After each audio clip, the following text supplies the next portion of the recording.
So hey everyone, welcome to the Hustlers. आज इस video में हम बात करने जा रहे हैं ऑपरेटर्स के बारे में। ऑपरेटर्स वर्क कैसे करते हैं C++ में और इनका ऑपरेशंस कैसे परफॉर्म होता है एक लैंग्वेज में और कैसे एक्सप्रेशंस फॉलो करते हैं। तो देख लेते हैं हमारे ऑपरेटर की डेफिनेशन। ऑपरेटर का रोल क्या है? तो ऑपरेटर एक सिंबल है जो बताता है कंपाइलर को टू परफॉर्म स्पेसिफिक मैथमेटिकल और लॉजिकल मैनिपुलेशंस।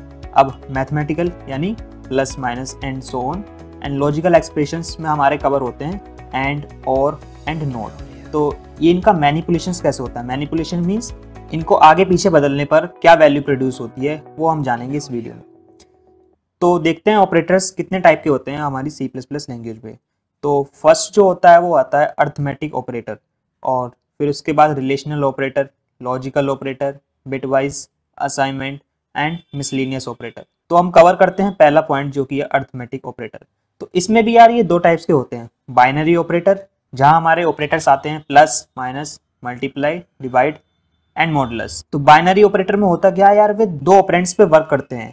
अब ऑपरेंड्स हम समझ सकते हैं कि दो ऑब्जेक्ट ले लिया, जैसे 2 + 3, तो यहाँ पे 2 और 3 ऑपरेंड्स का रोल प्ले कर रहे हैं। और यूनरी ऑपरेटर में एक ही ऑपरेंड होता है, यानी एक ही ऑब्जेक्ट होता है, उसी पे हमारा प्लस प्लस और माइनस माइनस फंक्शन का यूज होता है।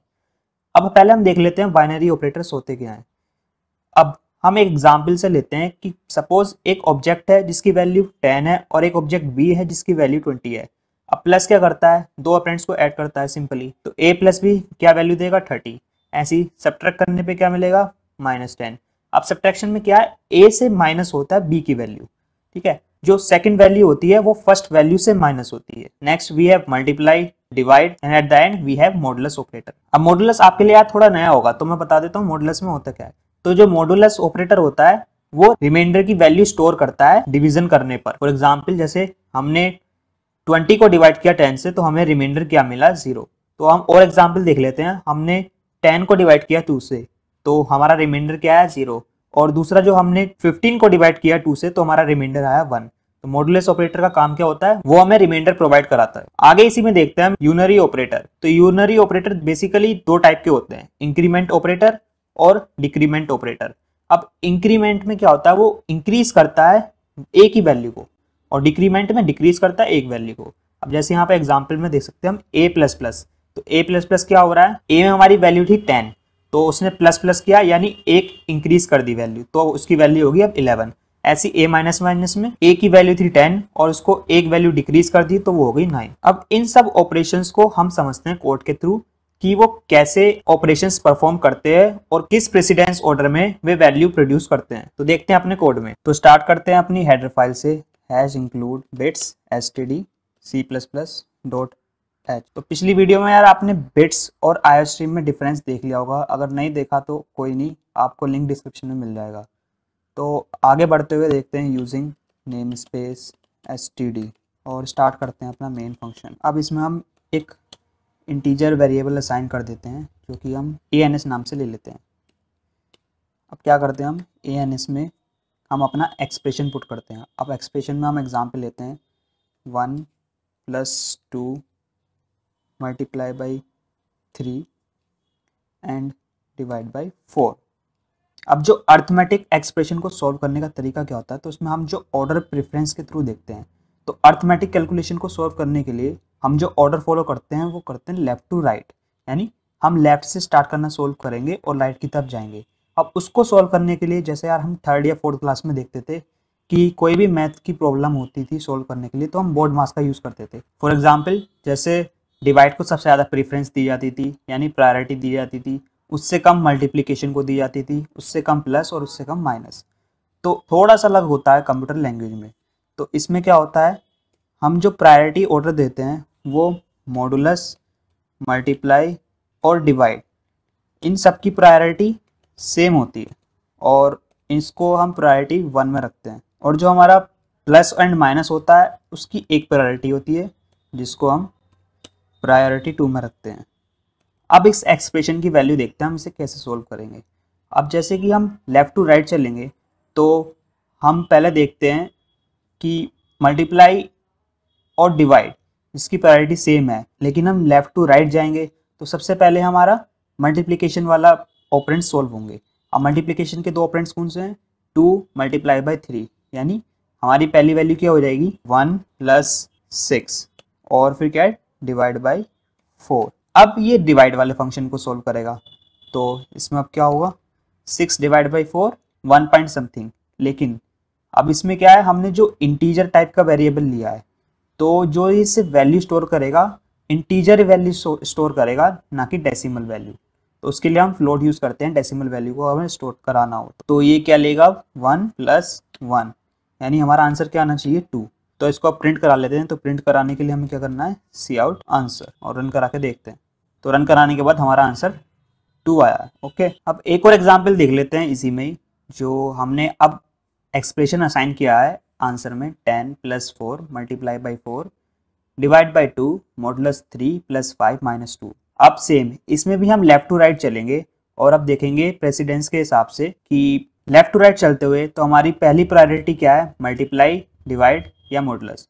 तो जब हम लेफ्ट टू राइट जाएंगे तो पहले हम करेंगे मल्टीप्लाई। तो 10 प्लस 4 मल्टीप्लाई बाई 4 यानी 16। अब अगले स्टेप में क्या होगा हमारा कि जो डिवाइड है वो अब 16 को 2 से डिवाइड करेंगे। तो अगले स्टेप में हमारा 16 डिवाइड बाई 2 जो कि हुआ है 8। अब नेक्स्ट स्टेप क्या है हमारा मॉडुलस। तो अब मोड करेंगे 8 डिवाइड बाई मोड। अब मोड मैंने आपको बताया था यार, मोड हमारा रिमाइंडर इनपुट कराता है यानी रिमाइंडर वैल्यू लेता है। अब 8 मोड 3 तो उसका रिमाइंडर क्या आएगा हमारे पास 2। तो अब हमारे पास क्या बचा है 10 प्लस 2 प्लस 5 माइनस 2। तो लेफ्ट टू राइट जाते हुए हमारी क्या वैल्यू प्रिंट होनी चाहिए 15। तो देख लेते हैं इसको रन करा के, या वी गॉट 15। अब बढ़ते हैं हम आगे यूनरी ऑपरेटर की तरफ। तो इंक्रीमेंट करने के यार हमारे पास दो तरीके और हैं, पोस्ट इंक्रीमेंटर और डिक्रीमेंटर और प्री इंक्रीमेंटर और डिक्रीमेंटर। तो इसको और बेटर समझने के लिए हम देखते हैं एग्जाम्पल के थ्रू। तो प्री इंक्रीमेंटर में क्या होता है, जो वैल्यू होती है वो इंस्टेंटली इंक्रीज होती है। अब देखते हैं कैसे। तो हमने ए में 5 स्टोर कराया है और बी में हमने प्लस प्लस ए का ऑपरेशन परफॉर्म किया और फिर हमने सी आउट ए किया है और बी किया। तो इसमें होगा क्या, तो इसमें आउटपुट प्रोड्यूस हो रहा है हमारा 6 और 6। वो कैसे, तो जो प्लस प्लस ए किया है इसमें पहले ए की वैल्यू इंक्रीज हुई है और फिर बाद में बी में स्टोर हुई है ए की वैल्यू। तो इसलिए हमें आंसर क्या मिला है 6 और 6। अब पोस्ट इंक्रीमेंटर में देखते हैं। तो पोस्ट इंक्रीमेंटर में हमारा होता क्या है, वैल्यू पहले प्रिजर्व हो जाती है एक दूसरे वेरिएबल में। अब जैसे हमने बी में ए प्लस प्लस किया है तो बी में ए प्लस प्लस करने पर पहले बी में असाइन हुई है ए की वैल्यू और उसके बाद इंक्रीमेंट हुआ है। तो इसमें आउटपुट क्या प्रोड्यूस होगा हमारे पास 6 और 5, यानी पहले ए की वैल्यू आई है इंक्रीमेंट होने के बाद 6 और बी में पहली ए की वैल्यू स्टोर हो गई और उसके बाद इंक्रीमेंट होने के बाद ए की वैल्यू हो गई है 6। तो कुछ और ऑपरेशन परफॉर्म करते हैं हम कोड के थ्रू। तो यहाँ पर हमने ए में असाइन करा दी वैल्यू 1 और एक इंटीजर बी को हमने डिक्लेयर करा दिया। अब बी में हमने ऑपरेशन पुट करा A plus plus plus plus plus ए।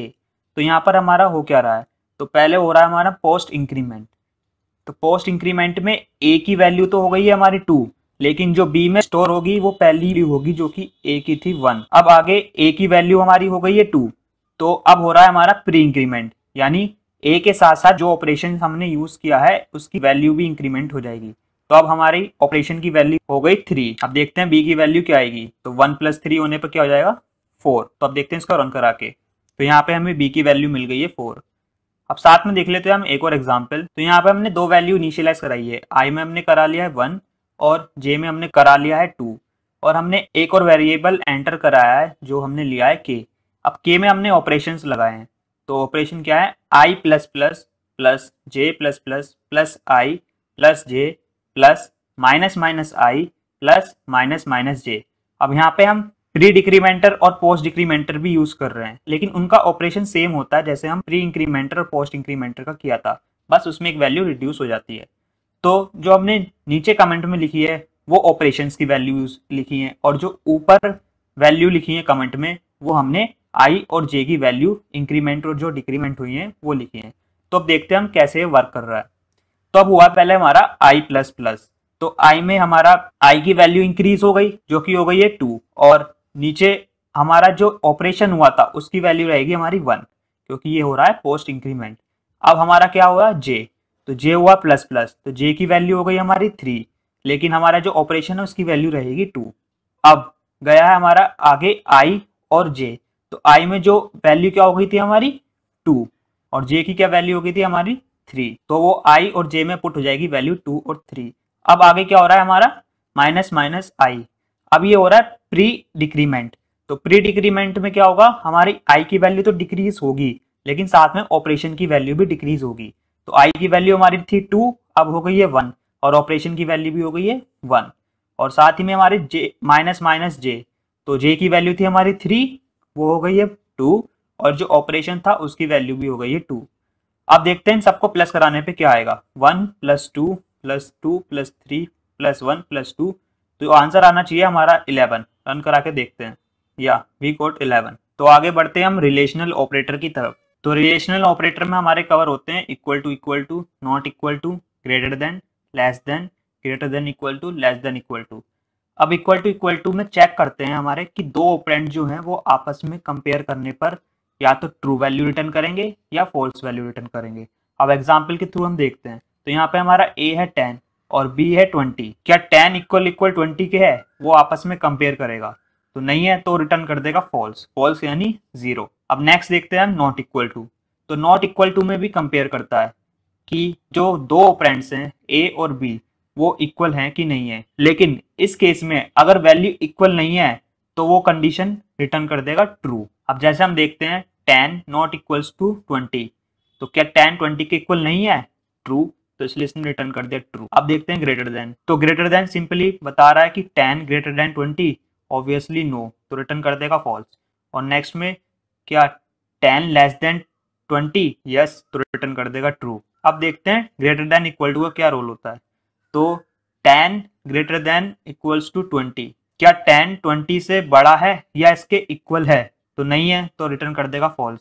अगर यहाँ पे b की वैल्यू भी 10 होती और हम चेक करते कि 10 ग्रेटर देन इक्वल्स टू 10, तो यहाँ ग्रेटर देन तो नहीं है लेकिन इक्वल है, तो उस केस में रिटर्न करता है ट्रू। ऐसे नीचे हम 10 लेस देन इक्वल्स टू 20, तो यहाँ ये छोटा है 20 से, तो इसलिए उसने कर दिया रिटर्न। अब इस केस में अगर b की वैल्यू भी 10 होती तो यहाँ पे भी ये रिटर्न करता है ट्रू। अब आगे देख लेते हैं हम लॉजिकल ऑपरेटर्स के बारे में। तो लॉजिकल ऑपरेटर्स में जैसे कि पहले बताया था मैं, कवर होते हैं एंड और नॉट। तो एंड में क्या होता है, तो एंड में चेक करते हैं दोनों ऑपरेंड्स को। अगर दोनों ऑपरेंड्स नॉन जीरो हो यानी जीरो नहीं हो तो कंडीशन हमारी हो जाएगी ट्रू। अगर दोनों जीरो हो गए तो कंडीशन हो जाएगी फॉल्स। अब और में क्या होता है, तो और में हमारी दो कंडीशंस होती है। If any of the two operands, यानी इन दोनों ऑपरेंड्स में से एक भी अगर नॉन जीरो है तो कंडीशन हो जाएगी ट्रू। अगर दोनों ही नॉन जीरो हैं तो तब भी हमारी कंडीशन हो जाएगी ट्रू। तो नोट में क्या होता है, अगर हमारी कंडीशन ट्रू हो रही है तो उसको कर देगा फॉल्स, अगर फॉल्स हो रही है तो उसको कर देगा ट्रू। अब इसको देखते हैं हम एग्जाम्पल से। तो यहाँ पे हमारी a की वैल्यू है 1 और b की वैल्यू है 0। तो पहले ऑपरेशन में देखते हैं एंड में क्या हो रहा है। तो एंड में गया हमारा 1 एंड 0, तो यानी एक वैल्यू तो नॉन जीरो है और एक वैल्यू 0 है, तो सिंपली वो रिटर्न कर देगा फॉल्स। अब और में देखते हैं। तो और में हमारी a की वैल्यू तो हो गई 1 और b की वैल्यू हो गई 0। तो यहाँ पे हम देख रहे हैं एक वैल्यू तो 0 है और एक नॉन जीरो है, तो सिंपली वो रिटर्न कर देगा ट्रू। अब और केस में देखते हैं। तो हमारा एंड में क्या था, हमारी वैल्यू हो रही थी फॉल्स। अब नॉट में क्या हुआ है, तो फॉल्स हमारा रिटर्न हो रहा था। अब जब हमने नॉट लगा दिया तो फॉल्स का उल्टा हो जाएगा यानी ट्रू, वो रिटर्न करेगा ट्रू वैल्यू। होप यार आपको ऑपरेटर्स के बारे में यहाँ तक समझ में आ गया होगा। आगे के ऑपरेटर्स हम कवर करेंगे नेक्स्ट वीडियो में। अगर आपको वीडियो पसंद आई हो तो like, share, comment and subscribe करना मत भूलना, ताकि इसी तरह हम आपके लिए रिसोर्सेज लाते रहें और आपको एंटरटेन करते रहें। Thank you.